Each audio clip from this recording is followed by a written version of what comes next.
Jeff Ginsberg, Chief Email Officer of the Email Guide. I'm here with Matthew Parente. I actually spotted him out of the crowd because you look exactly like your Twitter pic. I do. Yes. Matthew, tell us who you are, who you're with, what you do. Sure, my name is Matthew Parente, and I'm with Aperio Marketing. We are an email marketing agency. We focus mostly on communication strategies, integrating different platforms and communication channels in with email marketing. Great. What makes you different than your competitor? So how do you differentiate yourself in a crowdy, noisy marketplace? We really try to be pragmatic. We look at assets that our clients have. If it works, great. If it doesn't, we look for other assets that they have that we can try to get to implementation phase as fast as possible, start seeing results, start seeing wins, then we build off of those wins. Instead of building out 6-month, 12-month strategies, we really try to look a little bit more short-term to start getting successes under our belt for both our sake and for our client's sake. Sure. Your social media channel, how's that working for you guys? Like, I see you on Twitter all the time, but give us an idea as an email marketer who's embracing social, like what's working for you? Yeah, Twitter's been fantastic. Facebook, LinkedIn, tons of different things, different ways of doing it. We're doing an an e-marketing principles conference coming up in March in Austin, Texas, which kind of is going to be looking at the sales funnel, which I thought Joseph Jaffe's presentation earlier today was really interesting. He talked about inverting the sales funnel. In our conference in March, we're going to be talking about the sales funnel in the more traditional sense, but even beyond that, talking about that on an e-marketing level, which in our conversations with people who might be attending and our prospects for the conference, they might have an idea of what the sales funnel is, although it's also shockingly odd how many people are not familiar with the sales funnel.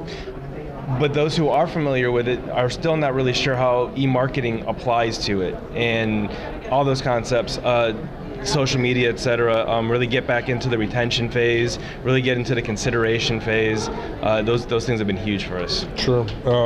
We've been asking everybody, we say you don't know what you don't know. Mm-hmm. So in your realm and your wisdom and things that you know over the last number of years, what can you share with the new marketer who's thinking about doing email marketing or brand new to email marketing?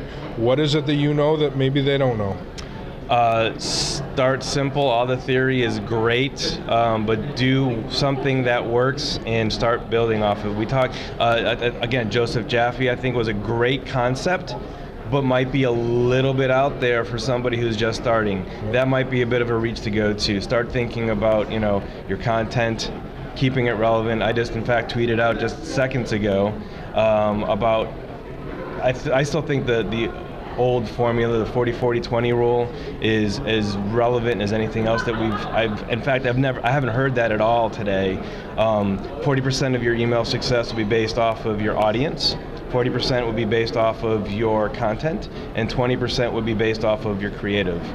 And that's roughly, I think, how you should appropriate your resources, money, time, people, otherwise, towards creating your email campaigns. And there was just a little bit in there on this last group, on the B2B session, about how Salesforce is creating templates. And somebody's like, I spent all day and I finally heard the word templates. They're not putting that much effort into their creative. They put it in there once, they thought it out the first time, and now they're going to be able to repurpose that over time. And I think appropriately putting creative down a notch. We keep hearing a lot of stuff about spending, all this design stuff and all this other, which is great, but we don't want to overreach that. Sure. Is there anything you want to say to our audience and our community to share with them, or just a shout out? Austin, Texas. I'm in Miami and I'm really jealous of you back home. I hear the weather's fantastic and a beautiful day. And everybody on Twitter, and I love the email community. It's absolutely fantastic. I think it's highly underrated, and follow a bunch of really great people, including Jeff here on Twitter. Follow Jeff. What's your Twitter handle, Jeff? At the Email Guide, or at Email Jobs, or at Email News, or at Email Wisdom. Any of those would be awesome. You should follow him. It's great stuff. Great. Matthew, pleasure meeting you. Thank you very much.